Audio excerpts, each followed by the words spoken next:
நேற்று நான் ஒரு வீடியோ அப்லோட் பண்ணியிருந்தேங்க. அந்த வீடியோவோட கன்டினியூஷன் தான் இந்த வீடியோவும். இந்த வீடியோ வந்து மதியம் 1 மணிக்கு எடுத்திருந்தேங்க.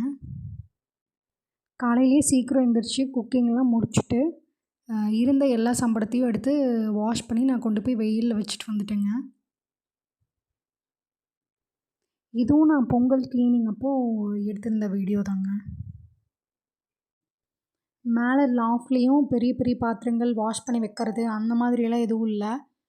சின்ன சின்ன பாத்திரங்கள் தான் வந்து 1 அல்லது 2, 3 பாத்திரங்கள் மட்டும்தான் வந்து மேலே வந்து ஒரு பாக்ஸில் போட்டு வச்சுருந்தேன். அதையும் எல்லாம் எடுத்து கீழே வச்சுட்டு மேலே வந்து தூசி தட்டி விட்டுயாச்சுங்க. அதுக்கப்புறமா ஃபஸ்ட்டு வேலை வந்து அடுப்பு நான் எல்லாத்தையும் தொடச்சிட்டு, அதுக்கப்புறமா வெளியிருந்து சம்படம் கொஞ்சம் கொஞ்சமாக எல்லாத்தையும் எடுத்துகிட்டு வந்து தொடச்சி வச்சுட்டேங்க. நான் வந்து எப்போவுமே வாஷ் பண்ணதுமே வந்து நல்ல ஒரு ட்ரையாக இருக்கிற ஒரு துணியில் வந்து தொடச்சி வெயிலில் வைப்பேன். ஆனால் வந்து நான் அந்த அன்றைக்கி வந்து எனக்கு கொஞ்சம் வேலை இருந்ததுனால நான் வந்து வாஷ் பண்ணி வச்சுட்டு வெளியே போயிருந்தேன். அதனால் வந்து நான் தொடச்சி வைக்க முடியல. அதனால் வந்து கொஞ்சம் வட்டு வட்டாக வந்து அங்கங்கே இருந்தது. அதனால் நான் வந்து கொஞ்சம் லைட்டாக ஈர துணியில் வச்சு அதுக்கப்புறமா வந்து வர துணி வச்சு நல்லா தொடச்சிட்டேன். ஃபஸ்ட்டு நான் எப்போ சம்படம் எடுத்து வச்சாலும் சரிங்க வாஷ் பண்ணி, ஃபஸ்ட்டு சம்படத்தை எடுத்து அடுக்கி வச்சுருவேன். அதுக்கப்புறம் தான் வந்து அந்த மூடி எங்கே இருக்குது அப்படிங்கிறத நான் தேடுவேன்.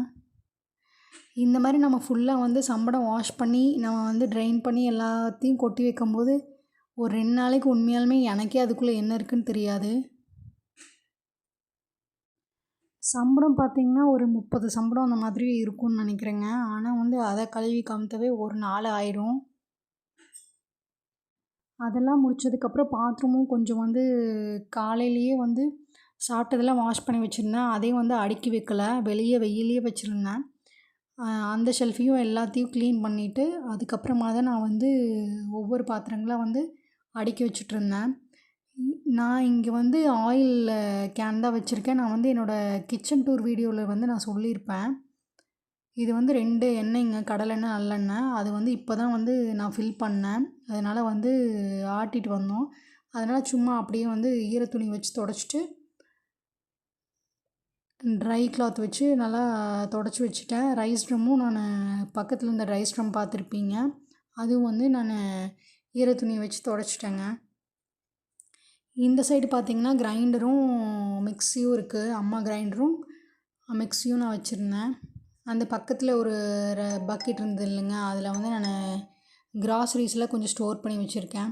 நம்ம வந்து கிச்சனில் வந்து மித்த ஏரியாவில் க்ளீன் பண்ணாட்டியும் அந்த சிங்க்கு கீழே மட்டும் நம்ம க்ளீன் பண்ணிடணும். ஏன்னா வந்து அங்கே தான் வந்து கருப்பாம்பூச்சி, பல்லின்னு எல்லாமே இருக்கும்.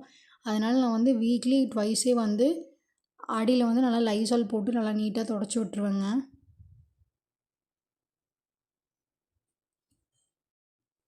நான் என்னோடய கிச்சன் டூர் வீடியோலேயே சொல்லியிருப்பேன். நான் வந்து ஒரு சில்வர் அடிக்ட் தாங்க.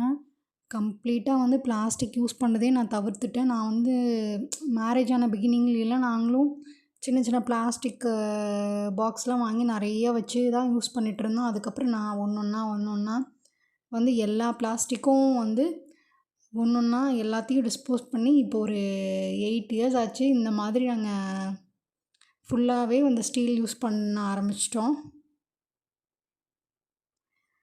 ஈவினிங் வந்து 6க்கு மேலேயே ஆயிடுச்சு. அப்போவும் வந்து கிச்சனில் பார்த்திங்கன்னா பாத்திரங்கள் வந்து சிங்க்கில் இருந்துச்சு. அது இல்லாமல் இந்த இடம்லாம் ஃபுல்லாமே வந்து க்ளீன் பண்ணிட்டேன். மீதி பார்த்திங்க அப்படின்னா இந்த பிளாஸ்டிக் ட்ராயர் இருக்குல்ல, 6:30 அப்படிங்கிறப்போ இந்த பிளாஸ்டிக் ட்ராயர் நான் க்ளீன் பண்ணல.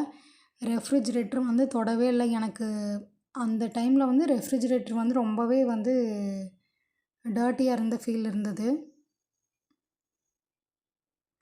பாத்திரங்களை வாஷ் பண்ணதுக்கப்புறமா கையோடு நான் இந்த பிளாஸ்டிக் ட்ராயர் இருக்குது இல்லைங்களா, அதையும் நான் வாஷ் பண்ணி வெளியே வச்சுருந்தேன்.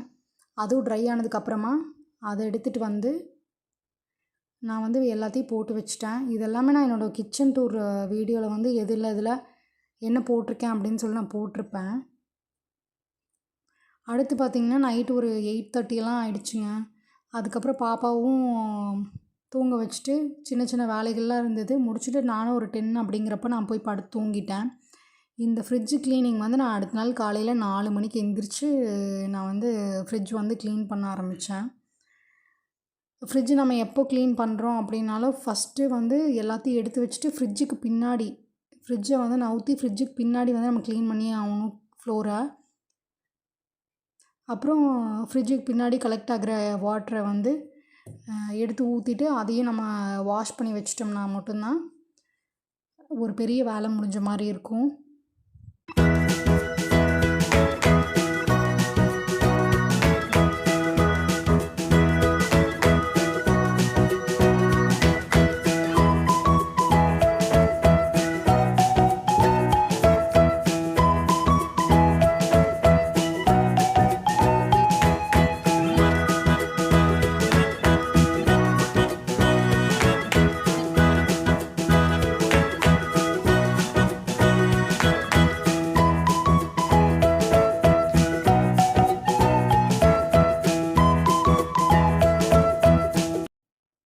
இன்னொரு வீடியோவில் பார்க்கலாங்க.